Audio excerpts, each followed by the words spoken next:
famine averted, the vital treaties secured, do not always make headlines. Yet they are real and they matter.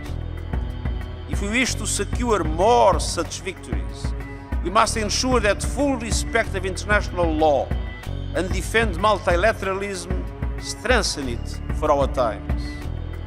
The world of 2026 is not the world of 1946. As global centers of power shift, we have the potential to build a future that is either more fair or more unstable.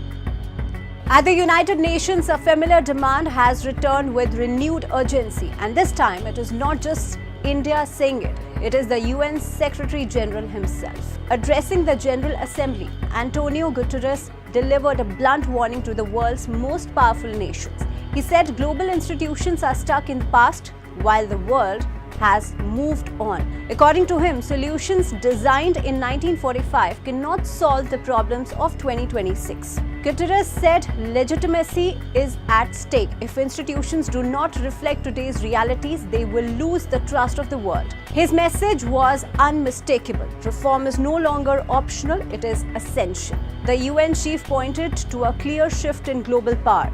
Developed economies are shrinking in their share of global GDP. Emerging economies are rising in size, strength, and influence. South-South trade is now growing faster than traditional North-North trade. Yet the structure of global governance remains frozen in time.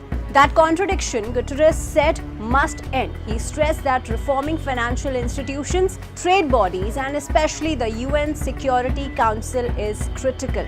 And he made a direct appeal to those who hold power today. Those who cling to privilege, he warned, may pay the price tomorrow. His strongest line was also the clearest. The world will not wait, neither should its leaders. From India's perspective, the message carries deep resonance. New Delhi has led the call for Security Council reform for decades. India has repeatedly argued that the 15-nation council no longer reflects geopolitical realities of the 21st century. It believes a body created after the Second World War cannot manage today's conflicts with credibility. An objective report card will show that the UN is in a state of crisis. When peace is under threat from conflicts, when development is derailed by lack of resources, when human rights are violated by terrorism, the UN remains gridlocked. As its ability to forge common ground diminishes, belief in multilateralism also recedes. Central to the erosion of the UN's credibility has been resistance to reform.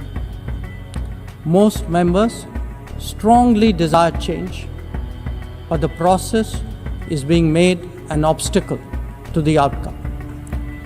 It is imperative that we see through this cynicism and purposefully address the reform agenda. The historical injustice done to Africa should be redressed. Both permanent and non-permanent membership of the Council must be expanded. A reformed Council must be truly representative, and India stands ready to assume greater responsibilities.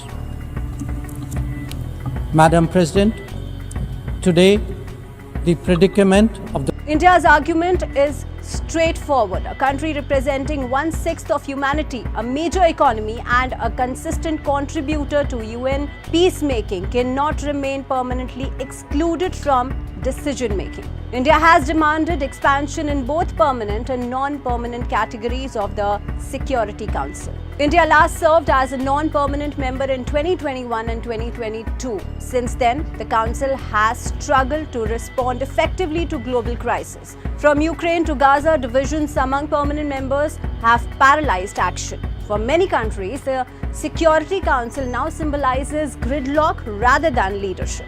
India raised this concern directly at the General Assembly. Its representative warned that the UN's failure to act decisively on peace and security is eroding its credibility. As conflicts rage across regions, expectations from the UN remain high, but delivery remains weak.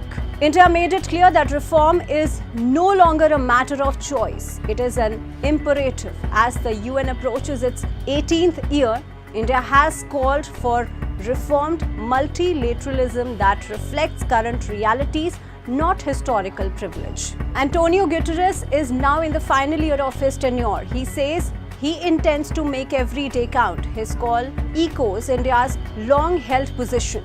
The system must change or it risks becoming irrelevant. The message from New York is stark.